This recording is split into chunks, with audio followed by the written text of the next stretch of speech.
Welcome to The Workplace, a podcast by CalChamber. I'm Matthew Roberts, Associate General Counsel for Labor and Employment with the California Chamber of Commerce. Hello, listeners! Welcome to 2026 and what everyone here at CalChamber hopes is a wonderful new year for you and your organizations. Now that we are wrapping up our new laws coverage this month, it is time to put into practice the new rules. Of course, while we are also creating new rules based on the new laws, it is a great time to audit and evaluate our current policies for changes, as well as consider any new policies to account for our ever-evolving workplace environments. This is where our handy-dandy employee handbook always provides our best central resource for all of our workplace rules. Thank you for being here with me today, Vanessa. Thanks, Matt. Always a pleasure to be here on the podcast with you. All right, and as we've discussed ad nauseum throughout the years, we know there's no real law requiring an employee handbook, so to speak, but why don't we start with basic policy requirements? There are some certain required written policies that employers must have, right? There sure are. So in California, employers need to have a written harassment, discrimination, and retaliation prevention policy. They also need to have a written lactation accommodation policy. And then employers also should have family medical leave policies. So for example, CFRA, which is the California Family Rights Act, and FMLA, which is the Family Medical Leave Act. We have to have policies on those if we have other policies in our workplace that address personal leave or disability leave. All right. So beyond the best way to kind of organize these workplace policies that are required, what other benefits do employers receive from having a well-crafted employee handbook? Well, there's a lot of benefits. I always say if I was running a business in California, I would not be doing it without a handbook. So first, a handbook is going to really help demonstrate our legal compliance, especially with regard to things like wage and hour laws and leave of absence and other required laws in California, which we have a lot of them. So having a well-drafted handbook, it really acts as evidence that you told your employees what these rules are and that you've set up a compliant process for them. The other thing that handbooks do is they serve as a resource manual for your internal HR and managers who have to deal with issues. So for example, things like military leave or other kind of types of leave that don't come up all that often, we may not even remember like what someone's rights or obligations are under those types of leave. So when we have a handbook, we have a reference manual that we can look at and say, oh, okay, well, what do we have to do here when someone's requesting, for example, military leave or other types of things in the workplace? The other thing that handbooks do that I really love is they support better performance management of employees because they clearly state what our expectations are, what our standards are. They give everybody kind of a fair opportunity, right? We're not hiding the ball here. We're making things clear and transparent for folks. And it just makes it easier for us to coach our employees. And then if we end up having to, to discipline our employees more consistently. And I think the last thing that's a real strong benefit for a handbook is that they can strengthen your defense against legal claims. And employers, this is really important. When you have policies that are well written and actually enforced, there have been courts who have cited favorably to these types of things, right? And said, employer, good job. You have consistently applied policies like meal and rest break policies, for example. So those can actually help you defend against legal claims. And I think that's huge, particularly in a state like California. All right. So with the benefits of an employee handbook really squared for everybody, let's talk about our new laws this year and what may have caused a change to your handbook just based on the new laws.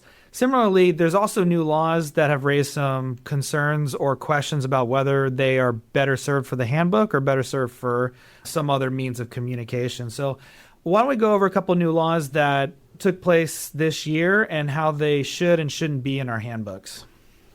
Yep. So new laws for 2026, we always want to start by thinking about leave of absence changes because that's something we need to update in our handbook. And this year is no exception. So we did have a couple things change with regard to California's paid sick leave permissible use for California paid sick leave was expanded to include crime victims leave, jury duty leave, and witness duty. So we want to make sure and update our handbook for those permissible uses that got added. And because crime victims leave changed to allowed paid sick leave use, if your handbook discusses that leave, so if it has a particular section on crime victims leave or just paid time off more broadly, you should really look at updating those sections for consistency, right? Same thing with jury duty and witness duty. We want to make sure we're updating all of these things within our handbook. But like you said, Matt, not every new law is going to create a handbook policy, especially when it comes to things like mandated notices. So we have this new required notice in California. It's the Workplace Know Your Rights notice. And that's something that should be provided to employees as a standalone document. We're not going to put that in our handbook. We generally wouldn't recommend putting things like notices and pamphlets in your handbook. It would be best to keep those separate from the handbook. We want to keep the handbook really focused on our workplace policies and handle those legal required notices separately. Okay, so while these new laws do drive a lot of our handbook updates annually, they're not the sole driver. What are some things, Vanessa, you see out there that employers should consider adding or changing in the new year? Oh, goodness. Well, technology right now is rapidly evolving, and I think we want to be proactive rather than reactive when it comes to things like technology in the workplace. So this is going to mean thinking about policies that address things like wearable hardware tech. So like smart watches, smart glasses are kind of the new emerging trend in technology right now. We want to think about how are those going to impact things like workplace safety, workplace privacy, and workplace productivity, and be looking at developing policies around that. And similarly, we have to think about software technology because, automated tools and AI, they're becoming mainstream now, whether we want them to or not. And I think while they can provide great efficiency for some things, they also come with concerns if their use isn't addressed up front, especially their use in the workplace. So these automated tool policies, those are some things that employers should really be prioritizing for this year and going forward, because this stuff is it's all over our workplaces nowadays. All right, additionally, beyond new laws as well as new emerging workplace issues, we have a lot of long-term policies that have been developed over the years in our employee handbook. And it's possible that as we've developed those policies, if we haven't been keeping track of them, they may no longer align with our organizational practices or initiatives or even just how we do business anymore. So can you provide some traditional policy examples that might fall out of date over time if we're not staying up to date with them? Absolutely. Yeah, there's definitely a few policies that tend to sort of drift out of sync or out of date with how employers actually operate. So the first one is performance management and discipline policies, especially when we have something like a progressive discipline process.